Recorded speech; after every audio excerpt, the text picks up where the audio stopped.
Welcome to episode 7 of Learning Chess Classics. And today I have a game from 1895. We have William Steinitz with the white pieces and Vaughan with the black pieces. Now, William Steinitz is the first official world champion. And without wasting much time, I will dive straight into the game. In the game, we had the very common opening, the Italian game over here. And over here, Stennis plays the move c3, which again, this line, as you can see, in 1895, this was one of the most common lines, and we have seen most of the players they used to go for this line. Knight f6 was played, d4. We had the trade of pawns, bishop b4 check, very normal stuff. Knight to c3, and over here we have seen in the previous games that knight into e4 is playable, and again, over here white castles, and the game goes on. But in this game, black played the move d5, which is okay, it's fine. And after ed5, knight d5, here Stennis played the move castle. Now over here, you cannot take the pawn over here. Like let's say, for example, if you go knight c3, bc3, and let's say if black decides to be a bit greedy and takes the pawn on c3, we know over here which is the very strong move. We have covered this in the previous classics. Over here, white has the move queen to b3, which is very strong because it attacks the f7 pawn, the bishop, and this black king over here. It's soon going to be checkmate time for him. Now over here, even let's say if you take bishop c3 first, and if you go knight c3, this is again just losing because you have the move queen e1 check, which just hits the king and the knight, and this is just game over. So over here, black played the move bishop to e6. Now over here, Stenitz had a very nice move, and he did not play this in the game, but I would like to show you over here that why this move rook to e1 over here is very strong for white. Because over here, let's say black plays a move like castle. Now you have a very strong move with knight to g5. Now let's say let's say over here, if black captures the knight on c3, you have a very strong move with the queen, which is actually queen to d3. You are threatening a checkmate on h7, and let's say after a move like g6 over here, and you can imagine what happens is you can simply let's say take the bishop, f takes e6, and then you have b into c3. You're attacking the bishop, and this pawn is already weak, and white is completely winning over here. But in the game, rook e1 was missed, and Stenitz played the move bishop to g5, hitting the queen. Now over here, what black could have played was queen d7, and and after a series of exchanges, rook e1 check, king f8, and this was okay. This was playable for black. But in the game, what happened was the move bishop to e7. Now this is not the best of moves over here, and we will see why. Because after bishop into d5, again, over here, black has two options. You can either take the bishop on d5, or you can take the bishop on g5. Now, if you take the bishop on g5, this is actually a blunder, and white is completely winning over here because you have bishop takes e6 first, and after f takes e6, can you find the move that white has over here? It is the move d5. And now white is completely winning because let's say you take the pawn on d5. Over here, white plays the move rook to e1 check. And if you go king f8, white can simply take the knight on d5. The knight is well placed. The queen can come anytime in the attack. This knight is okay. The rook is placed on an open file. And more importantly, the black king is there on f8. He has lost his right to castle. And you can see he's just, he's just open. And white is just going to win this game. Now, after rook e1 check, if you play the move bishop e7, again over here, there's simply knight d5. And over here, after a move like castle, you cannot castle because there is knight e7 check. And after the trade of queens, you simply lose the knight over here. So over here, you cannot uh, take the bishop over here because you can after bishop e6 f e6, white has the powerful move d5. So over here, what did black play? Black took the bishop on d5. Now, what did white do? White captured the knight. White captured the bishop on d5 with his knight. Now, here again, black has two options. He can take on d5 or he can take on g5. Now, over here, if you take on g5, again, this is not good for black because white has rook e1 check, which is a very strong move. And after a move like bishop e7, you can simply play knight e7, knight e7, and now the very strong move queen e2, which stops black from castling.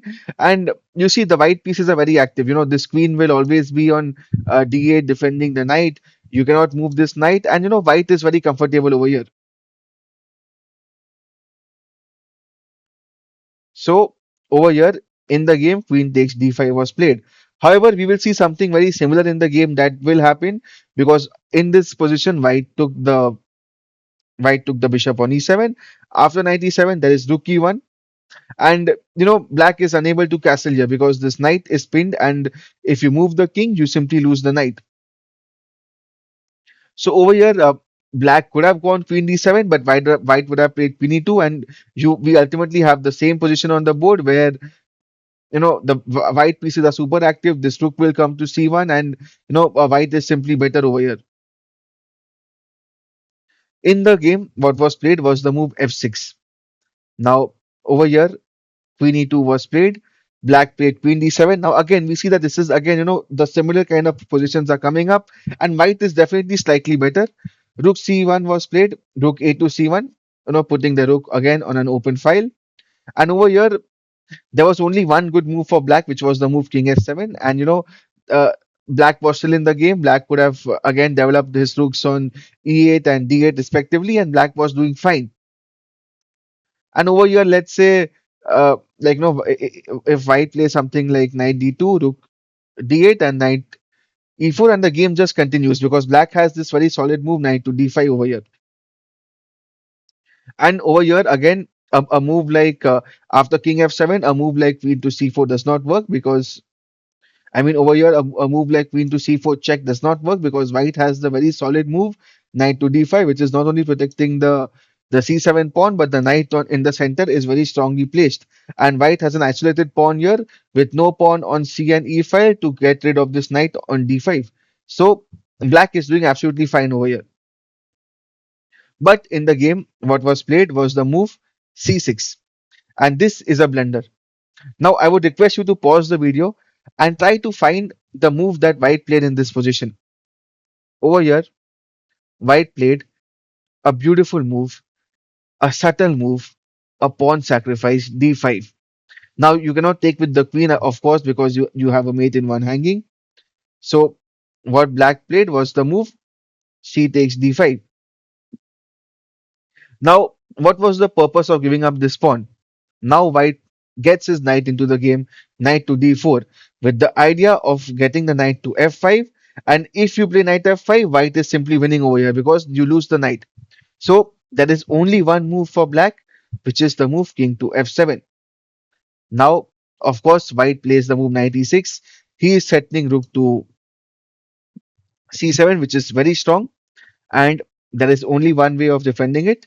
And okay, over here, let's say there are two ways of defending it. Either you get one of the rooks to c8 over here, and the other option, let's say if you play a move like knight c6, this is immediately losing because you have the very strong move knight to c5, and simply the b7 pawn is hanging, and this is just game over.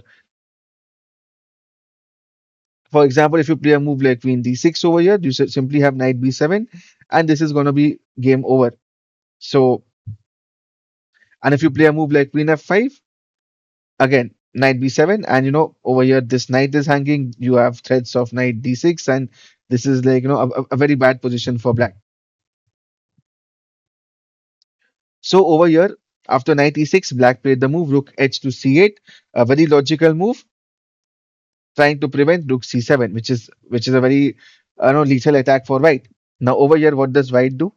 White plays the move queen g4. Now, what is the idea? Of course, queen g7 check is a very strong move. Now over here, you cannot go knight g6 because knight g5 check. You simply hang the queen over here, and there is no way how black can defend the queen because the rook here is just completely having control over the e file. So over here there's only one move for black, g6, which was played in the game. Now over here white continues the attack, knight to g5 check. Again, you cannot take this because your queen is hanging. So king e8 was played. Now over here, I want you to pause this video and try to come up with the beautiful move that white played.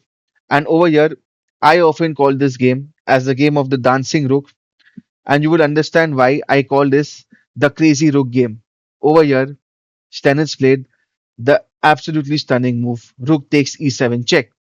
Now, you cannot take queen into e7 because c8 is hanging, and this is just over. White is a complete piece up. So now, black plays the move king f8. Now, I hope you guys have realized that you cannot just take the queen, because if you take the queen, there is rook into c1 check. And now suddenly white is getting checkmated. So over here, white cannot take the queen on d7. So what does white do? White plays rook to f7 check. Now, for the same logic, the queen cannot take the rook because the rook on c8 is still hanging. And over here, you cannot take on f7 as we just discussed. So black goes king to g8. What do? We again get the rook to g7, giving a check. Now over here, you cannot take queen g7 because there is rook c8 check. And if you play a move like king into g7, then the queen hangs with a check, which is very important. You're not giving black a chance to checkmate you in the back rank. So this is also not working. Now, if you go king f8, over here, white has a very nice move, knight into h7 check, and this just loses because, again, you cannot take the rook because queen takes d7 comes with a check, and if you go over here, there is simply knight f6, which again comes with a check. So you're just losing on spot. So after rook g7 check, again, the move that was played over here was king to h8.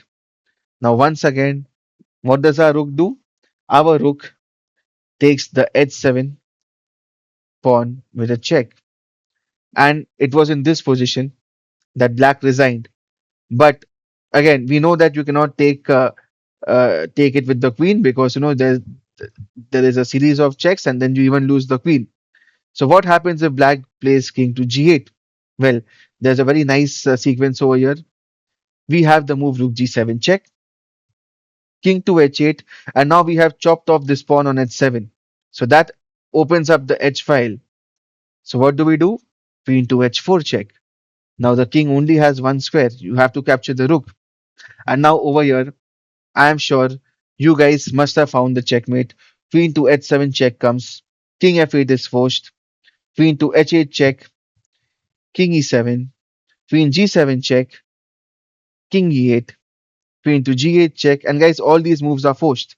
King e7. Now we go queen f7 check. King to d8. Queen f8 check. Queen to e8. And now knight f7 check. The king is forced to come on d7, and then queen d6 is a very beautiful checkmate over here. So after rook into h7 check, black did design the game, but you know I hope you enjoyed this game as much as I did when I saw this game. But over here, what was the key highlight of this game? Over here, the key highlight of this game actually came at this point when you know after black played the move c6. Now this is a blunder as already explained. King f7 and black was doing fine because after a move like king f7, you get both the rooks into the game and black is doing fine. But after this decisive mistake c6, Wilhelm Steinitz found this beautiful idea of d5, because when you play a move like d5, you are getting the knight in the game. The knight is coming on f5, and then the attack is just crashing over here. Like king f7 is forced, knight e6, Rook c8, very logical move, and then the stunning move queen g4, g6, and then again knight g5. This just loses because you have the brilliant move rook into e7 check, and now the rook just dances its way to glory. So with this, we come to the end of game number 7 of Learning Chess Classics. I hope you enjoyed this game. If you like this video, don't forget to subscribe our channel and stay tuned because we will be back again with more such chess classics. Until then, see you soon. Bye bye, guys.